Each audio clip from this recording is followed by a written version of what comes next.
Crioso, and welcome back to the Welsh History Podcast, episode 237, Emigration to New Worlds. This week's episode, we're going to travel a little bit and talk about where people are going, why people are going, and what is happening in Wales. But we're going to specifically focus in on Ceredigion, or as it's then at the time called Cardiganshire, because this is an area in Wales which is relatively, I don't want to say unspoiled, I think that's the wrong word, but the general sense of the place is much more agricultural. It's built around fishing. There were attempts to create ports there at different times to make them significant for travel. They don't really come off, and things don't really work out quite the way they'd hoped. But largely, the place, up until I would say the late 1800s, remains more or less the same as it had been for the better part of 500 years at this point. Not because it's remained the same in technology or necessarily other things, but rather the fact that it's difficult to get to. Typically, you're going to get there easiest by sail. There isn't really a well ridden path, and you have to go through a series of hills and mountains that separate you from the rest of the countryside. And largely because of that, it's remained relatively isolated.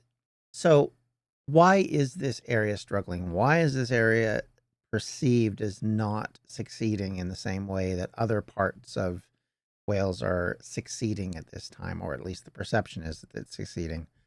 Well, let's start by talking about emigration. And when I mean emigration, I mean people leaving Wales to move to other places. And that can be England, that can be other parts of the colonial empire of Britain, and it can mean moving to full on different countries, like, as an example, the United States, which we have talked about on this podcast a couple times. We've definitely discussed the movements to places like Pennsylvania and Ohio and how those movements were occurring. Well, today we're going to talk about how that starts to speed up and why it's speeding up.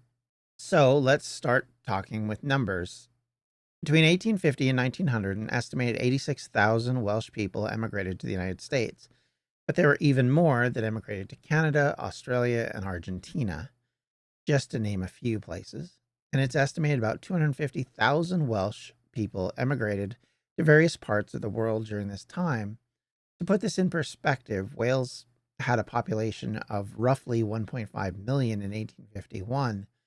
So during this time period, it would almost be as if 1/6 of the Welsh population left the country during this period.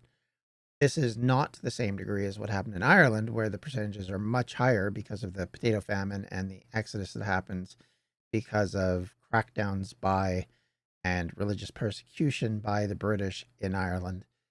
But it is still a large percentage of people that are moving away from Wales into other locations, and in doing so, creating new cultural experiences, new opportunities for those people elsewhere. Of course, Welsh immigration was part of a broader British pattern of migration during the 19th century, but its scale and unique cultural aspects set it apart. Some communities, like those in Patagonia, which is in Argentina, were established almost entirely by Welsh settlers, creating a Welsh speaking enclave thousands of miles from home. But there were loads of other Welsh people who were moving in dribs and drabs to other locations, and they're not necessarily joining enclaves. I think I've talked about this before, that you start to see them moving, but they're moving into locations that are wide and varied and in ones and twos and threes and fours, and it's harder to maintain your culture in those circumstances, and especially when it comes to the language. If you're moving into a city that's largely 150,000 people and there's maybe 10 Welsh speakers, it's not going to take long for those Welsh speakers to lose their language. I've seen it before in my own experience. People who move from other countries that speak a different language, if they don't have a community to speak with, it will eventually get lost. And the next couple of generations will probably go from being fluent Welsh speakers to barely speaking a few words of Welsh to speaking no Welsh. And in my own historical case, that is exactly what happened. So let's speak of a few examples, and we'll use a few places that we can find some data on and what is going on there. In Canada, for example, most of the time it was people moving for the desire for either land or financial acquisition that they could not do at home. Typically, one of the reasons that they move is that there are jobs there that are similar to the ones they're working in Wales, either farming, ranching, or in the case of a lot of other people, in mining in different varieties and ways. And because there are a number of other related industries within that, you can then attract more people because of these roles. And early Welsh immigration to Canada was spurred on in part because of the Caribou Gold Rush in the colony of British Columbia in 1858, which was a development of an underground mining project, providing employment for many Welsh coal miners who decided to then, after it was over, remain in the area. After Australia stopped being a strictly penal colony, more and more people began to take the weeks and up to months long journeys through the Atlantic, down the Cape of Good Horn in the south of Africa, and then all the way over through the Indian Ocean into Australia. These settlers were taking a massive risk, and there were massive consequences because of it. But mass immigration from Wales to Australia began in the 19th century into, ironically enough, New South Wales and Victoria, which were popular destinations during this period. 19th century Welsh settlers were mostly farmers, who were then later followed by coal miners and gold diggers who were searching for similar ores in Australia. And of course, again, the search for something that was better than the situation they had been in. New Zealand, however, for example, had a much smaller percentage of Welsh men and women who came in this period. Largely, again, they were drawn by mining as the reason why they came. However, the one difference to all of this discussion of financial gain and new land and all of that is Argentina. Here we see settlers arrive in a small ship in the southern part of Argentina, basically at the right bottom of it, setting up a Welsh language colony, which would later be called Patagonia, something that, of course, we're going to talk about in much greater detail. It really does deserve its own episode. So I just want to kind of give a grounding of the fact that that was a different sort of settlement. It wasn't based around the acquisition of land or a financial remuneration that you would get because you had skills that you could bring to the new country. It was the fact that people were literally leaving Britain to try and preserve their culture. And it was felt that moving to a place like Argentina would be that way. And even today, there are still people who speak Welsh in Argentina because of these settlers. The mid to late 19th century was a time of enormous economic and social change in Wales. And for many, life was hard. There are key reasons why many felt they had no choice but to leave. And of course, we have mentioned some of these before. They're not going to change a great deal until probably the 20th century. There's always going to be the same basic reasons for people moving. One, agricultural struggles. In rural Wales, traditional farming communities were hit hard by the agricultural depression. Falling grain prices and competition from imported foods, especially after the repeal of the Corn Laws of 1846, made many small tenant farmers get put into a position where they no longer could exist on the smaller plots of land that they had. Secondly, was industrial areas like Merthyr Tydfil and Blaenavon, which had boomed during the early 19th century thanks to iron production, but through the 1870s, competition from abroad, particularly from the United States and Germany, led to job losses and economic instability that created a collapse of the industry in Wales. Combined with this, and probably most importantly to the Welsh industrial complex, was the unstable situation in coal. The industry had, of course, become dominant in Wales, but in the mid-19th century, it was still developing, and there were frequent layoffs, low wages, and dangerous working conditions, pushing many to seek better opportunities abroad. And even in my own family, mining was a thing that was kind of to put it bluntly, the trigger thing you did until such time as you could buy the land you wanted to buy or acquire the things you needed to acquire to then set up your own thing. So in the case of my grandparents, when they moved from Wales, my grandfather worked in mines in an area which was rich in minerals and worked there very briefly. And when he left, the first thing he did was buy a farm. And that was what he did after that. He literally, for the better part of 30 years, was a farmer. It was just effectively a way to get to Canada and a way to justify moving to Canada. And I think that's largely what we'll see here is that people won't necessarily stay working in the same job market and the same employment, but will use it as a stepping stone to get what they really wanted or really desired in their move to this new country. Of course, another key factor was population growth and the overcrowding of some areas. Wales's population had grown rapidly through the 19th century from about 587,000 in 1801 to over 2 million by 1901. That massive growth is a problem, and it created towns and cities as urbanization began to pick up that were overcrowded, living conditions worsened, and jobs became scarcer, so unemployment was high. High birth rates and limited land meant that younger generations had fewer opportunities to build a stable future. For many, emigration was the only way to secure a better life. And a lessening factor, I would argue, but one that still exists at this point, is the religious and political factors that are going on. The majority of the Welsh population were still at this point nonconformist, Methodists, Baptists, and Congregationalists, rather than members of the Anglican faith. Many felt marginalized by English dominance in the political system and sought religious freedom elsewhere.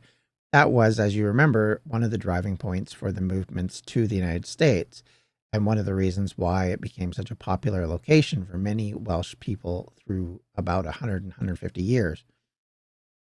This also led into a desire for cultural preservation. Some immigrants, particularly those who settled in Argentina, wanted to create a Welsh-speaking society free from English influence. This is a massive reason why people were moving. It's one of the many reasons, right? You have to look at it from a whole perspective. You can't just look at one or two examples and say, well, that's the reason why they moved. The Welsh language issue and cultural issue definitely pushed these immigrants to Argentina, but it wasn't necessarily the only reason. And of course, for a lot of people, it probably wasn't even the main reason. But that is something we have to remember. Along with that mentioning of what was pushing them out, what is pulling them to these locations? What is it that's so attractive to take the risk to move thousands of miles away from anyone, knowing likely that you're never going to see them again? Because keep in mind, ocean travel is difficult, it's dangerous, it's scary. When you move to a new country in this time period, it's not a case that you're going to go back and visit in all likelihood. I mean, you might, but it is a dangerous prospect. We're still really just about to begin the age of steam in ship crossings, which will help to alleviate at least some of the time that it takes to get across the ocean, if not always alleviate some of the dangers involved. That kind of stuff continues to be an issue. And so you're taking a risk of possibly never seeing family members again, never communicating with them other than through letters, because of course you have no other way to talk to them at this stage. And letters take ages to get to someone, and a reply takes ages to get back. It's not as easy as just typing a little bit and off you go, and an instant reaction to what you've said like you would have nowadays. It's just a whole different world than what we're living in currently. So what's pulling them there? Well, of course, promise of work and land, as I've mentioned, is definitely one of those factors. In the United States, of course, Welsh immigrants were drawn to the coal mines of Pennsylvania and into areas where they could continue to raise animals and grow crops into places like Oklahoma. Cities like Scranton and Wilkes-Barre, Pennsylvania became very Welsh American centers because of this mining and industry that was going on there. Canada, the promise of cheap farmland in places like what will then become the province of Ontario and Manitoba, attracted many Welsh farmers who wanted to escape the struggles of tenant farming back home. Keep in mind that for a lot of Welsh poorer people, they didn't own their land, they rented it effectively. And so they were, in reality, not able to control their wealth, not able to sell when they wanted to. All of those things continue to be a burden. You move to a new location in the new world, and suddenly you don't have that. You own that land. It's not the queen or the king's. It's not your lord. It's yours, and you can do with it as you want, which is a major factor in why people started to consider moving in the first place. As far as Australia and New Zealand go, the growing British colonies actively recruited Welsh settlers, offering land and jobs in mining, farming, and railway construction. So, of course, this is something that's going on in these places, is they're wanting to gain citizens, especially as you have territory like Canada where you have a massive, massive area, but very few people there. And you're wanting to control the land and gain a linkage that creates an ability to build a bridge between various parts of the country. Now, again, I use the Canadian example because it's the easiest one for me to talk about, but it is an important one for the reason why so many British people moved to this area in the first few years of its existence, because Canada becomes a country in 1867. And at that point, one of the biggest reasons why it becomes as big as it is because you have a diverse amount of colonies across a very large space. And there is in between them a massive empty-ish, and I say empty, but let's be honest, there are native communities and other communities that are there already, but they're very small in population by comparison to what is coming. And so Canada wants to build a bridge between the colony in British Columbia, which is on the far west coast, and the central and eastern parts of the country, these new colonies that have become a part of this new country. And in order to do that, they purchased the land that's between British Columbia and Ontario, and this land then becomes a part of Canada. It's at this point called the Northwest Territories. It will eventually become Manitoba, Saskatchewan, Alberta, and the various territories that are north. And so in order to build a bridge to, quite literally, British Columbia, one of the commitments is that they will build a railroad that goes from one end of the country to the other in order to link both sides. But in order to do that, you need populations to move out and populate these various areas to allow for construction of railway, to create a stable economy for the area, to allow travelers to stop when they need to. And all of these things become important. And of course, also, you've had people going out and looking at the land and saying, actually, this is quite really, really good growing land. And that as well becomes a reason to try and gain settlers. There becomes a movement in Canada, specifically in the early 1900s. And I'm sorry I'm focusing so much on this, but I just want to kind of get this point across. Starts to do what Australia and New Zealand are doing, wherein they're starting to go into other locations and they're advertising the country. That's a big part of it. They're trying to get people to move. So they're talking up how great it is through posters, through little pamphlets and things like that, trying to convince people to move to Canada because of all these things that they have and all this wealth that could be theirs if they would just move. You know, a little bit like the American dream argument, wherein you can, rise from nothing and become president of the United States kind of idea. That concept is very much a part of the British colonial experience, and they are using it to try and build this relationship in this country. And so, of course, that becomes a massive pull factor for a lot of people. And it does create opportunities for people to move, and it makes them want to move, which I think is a big part of the issue. This emigration will pick up, of course, even after the First World War, when people, in devastated parts of Europe start to look to move in much higher amounts. to places elsewhere and will draw a population into the United States, will draw a population into Canada, Australia, New Zealand, South Africa, and other spots across the world, which have English language populations already. And it starts to drive a lot of that movement. So let's go back to the mid to late 1800s instead of talking kind of randomly about one location. We'll focus back in on the story here. Many Welsh immigrants benefited from government-assisted migration schemes, especially in Australia and Canada, where the authorities wanted British settlers to populate and develop the territories. So in other words, not only was there an incentive to move, there was a financial remuneration to help you move. In some cases, Welsh communities in places like Pennsylvania went so far as to fund the passage of friends and relatives, creating a chain of migration patterns where entire families moved abroad over time. You can see why. Again, going back to if it's hard to communicate with you, I can bring you here. Then there's none of this separation. We're together. We're in a new area, much better as we perceive it. Why not come? Even if maybe it's far away from home, far away from your language, far away from what you've known. When you come to a location and there are people that you know already living there, it makes it so much easier. It's much easier to adapt to that circumstance because you have someone who can walk you through why things are happening the way they're happening and how they're happening. And I think that's important.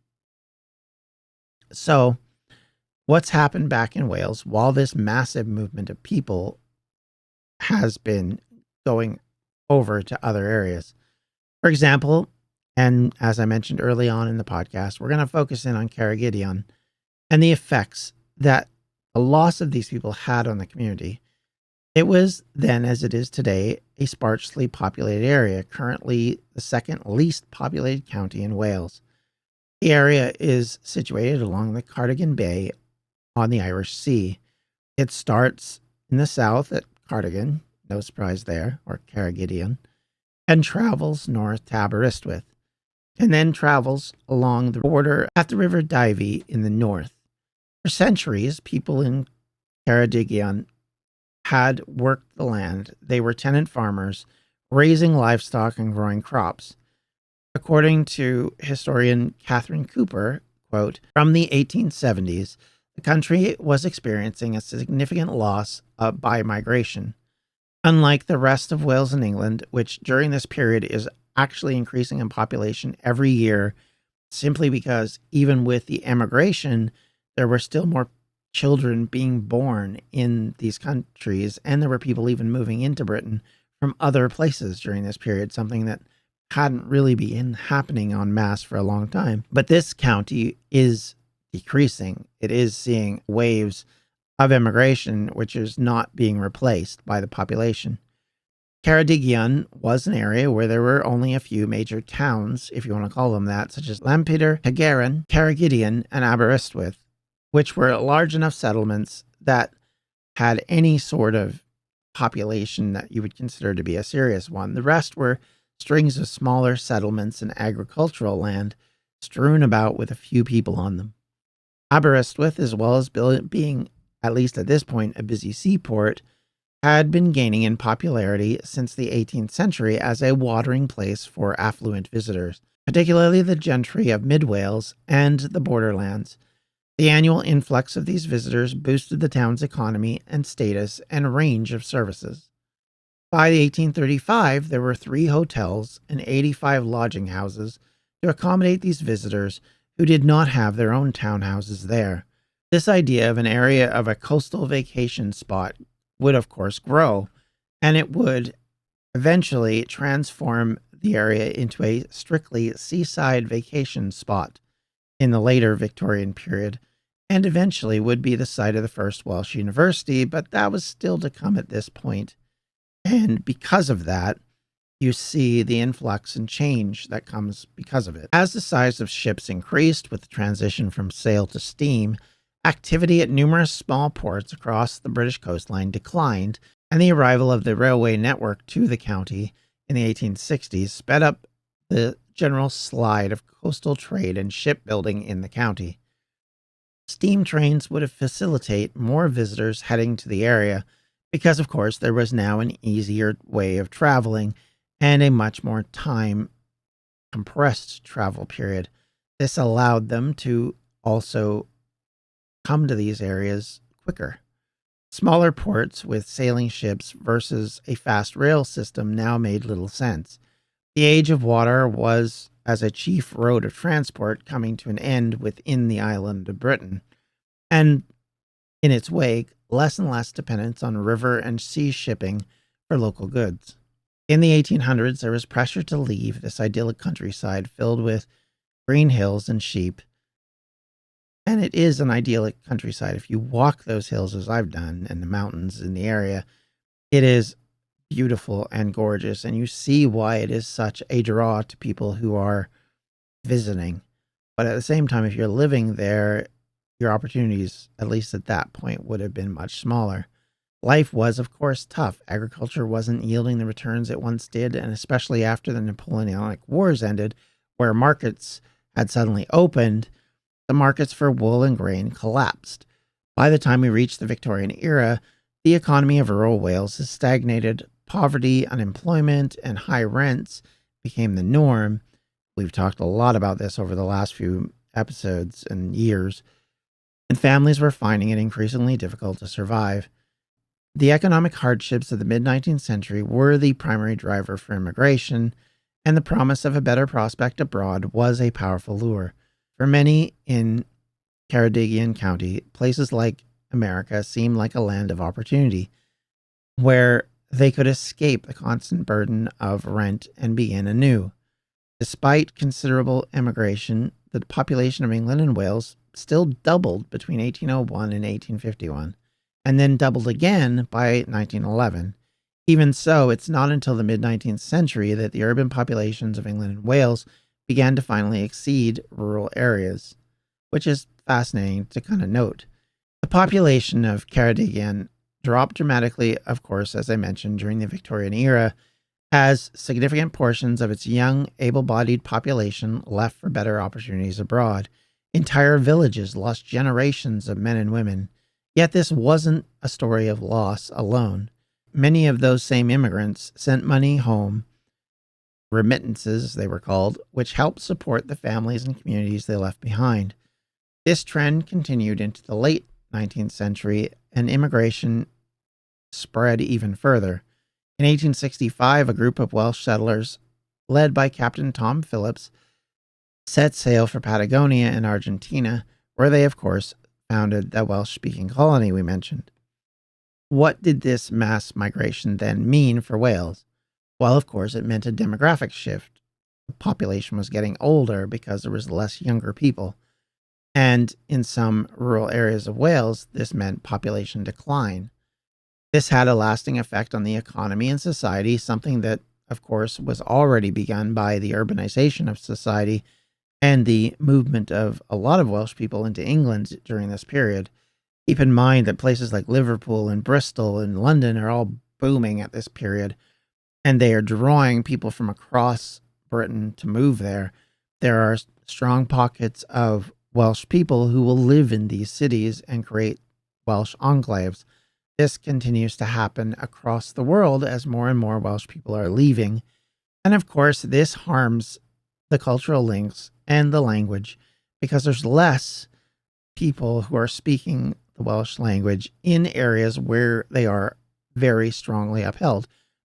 Remember that even though the majority of the population at this time still speaks Welsh, it is starting to fall because so many people in the rural areas who are Welsh first speakers, who maybe hardly ever speak English, are moving abroad, and they're not keeping necessarily the language when they move abroad. This means that the replacements that are coming in may or may not be of Welsh origin and have the Welsh language in mind, and you start to see a slow degradation of the language into a lot of areas, first of all, where the urban environments exist, but slowly but surely it starts to hit into the more rural areas. And from the east to the west, that's where the decline commences and picks up much faster pace during this period. And that is something we will talk about in a future episode. I'd like to thank you all for listening or watching today. I appreciate all that you guys do to support this podcast, and I hope that this has been useful for you. And I look forward to talking to you again next week when we start to talk again about ancient Wales. So with all that in mind, if you have any questions, comments, or concerns, you can always reach me at the Welsh History Podcast at gmail.com. You can reach out to me on Facebook at facebook.com/Welsh History, or on Instagram, Blue Sky, X at Welsh History Pod. Or again, if you'd like to help the podcast out, you can always do so at patreon.com/Welsh History. Thank you all very much. I should correct one thing. I said facebook.com/Welsh History. It's /Welsh History Podcast. Hey, I should probably get that right, huh? Anyway, with all that said and done, thank you all so much for listening, viewing, and everything you do today. Thank you so much. Take care. Bye-bye. Welsh History Podcasts is a member of the Evergreen Podcast Network. To find more information on them, you can do so at evergreenpodcasts.com. Thanks for listening.